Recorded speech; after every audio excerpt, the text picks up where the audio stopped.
প্রাণের ডাক অর্থাৎ মন থেকে ডাকা, যেই নির্ভেজাল ডাকটা হয় সম্পূর্ণ আত্মার থেকে। আজকে সেই নিয়ে একটা ছোট্ট গল্প বলবো। এক রাজা তার রাজকার্য শুরু করার আগে প্রত্যেক দিন একটি মন্দিরে এসে পুজো দিত, আর পুজো হয়ে গেলে নিজের শান্তির জন্যে মন্দিরের সিঁড়িতে বসে কিছুক্ষণ চুপ করে থাকতো। প্রত্যেক দিনই সে দেখতো মন্দিরের সিঁড়ির নিচে দুটি ভিখারি বসে, একটা ডান পাশে একটা বাঁ পাশে। প্রত্যেক দিনই রাজা শুনতো যে তার ডান পাশের ভিখারিটি বলছে, হে ভগবান, আমাকে রাজাকে এত দিয়েছো, আমাকেও কিছু দাও যাতে আমার জীবনটা ভালো হয়। তখন বাঁ পাশের ভিখারিটা মজা করে ডান পাশের ভিখারিটাকে বলতো, ওরে, ভগবানকে ডেকে কি হবে, ভগবান তো আর এসে দিয়ে যাবে না, রাজাকে বল কাজ দেবে। দেখ, আমি যেমন বলছি, রাজামশাই, আমাকে আপনার এত অর্থ, তার থেকে একটু দিন যাতে আমার জীবনটা ভালোভাবে যায়। প্রত্যেক দিন এরকম শোনায় রাজা একদিন খুব চিন্তিত হয়ে পড়ল এবং বাড়ি ফিরে সে তার মন্ত্রীকে সব কথা বলল।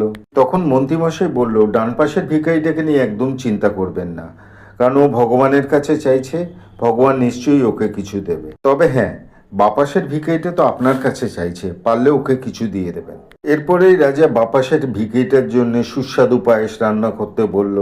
খুব সুন্দর হয় যেন এই পায়েস, এইরকমই আজ্ঞা দিলেন তিনি। একটি বড় পাত্রে সেই পায়েস ঢেলে তার মধ্যে প্রচুর সোনার মোহর দিয়ে দিল, যাতে সত্যি ভিখারিটির আর দুর্দশা না থাকে, এবং মন্ত্রীকে হুকুম করলো যে ওই মন্দিরে গিয়ে ডান পাশের ভিখারিটাকে এই পায়েসটা দেবে না, বাপাসের ভিখারিটা যে আমার কাছে রোজ চায় তাকেই এই পায়েসটা দেবে।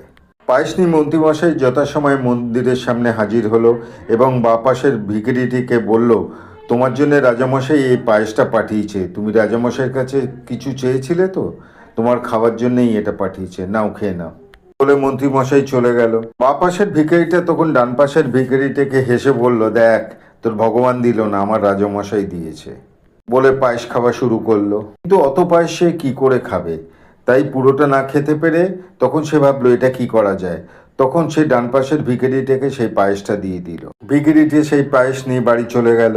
পরের দিন রাজামশাই মন্দিরে এসে ডান পাশের ভিখারিটাকে দেখতে পেল না। বাঁ পাশের ভিখারিটাকে জিজ্ঞেস করলো, কি হলো, তুমি খেয়েছিলে কাল পায়েস? ভিখারি বলল, হ্যাঁ, খুব সুস্বাদু ছিল। রাজা বলল, ওর মধ্যে থাকা সোনার মোহরগুলো পেয়েছে তো? বলল, না তো, আমি তো অর্ধেক খেয়ে খেতে পারবো না বলে বাকিটা ওই ডান পাশের ভিখারিকে দিয়ে দিলাম। তখন রাজা মনে মনে হেসে বাঁ পাশের ভিখারিকে বলল, দেখেছো, ভগবান যখন দেয় ঠিক এরকম ভাবেই দেবে।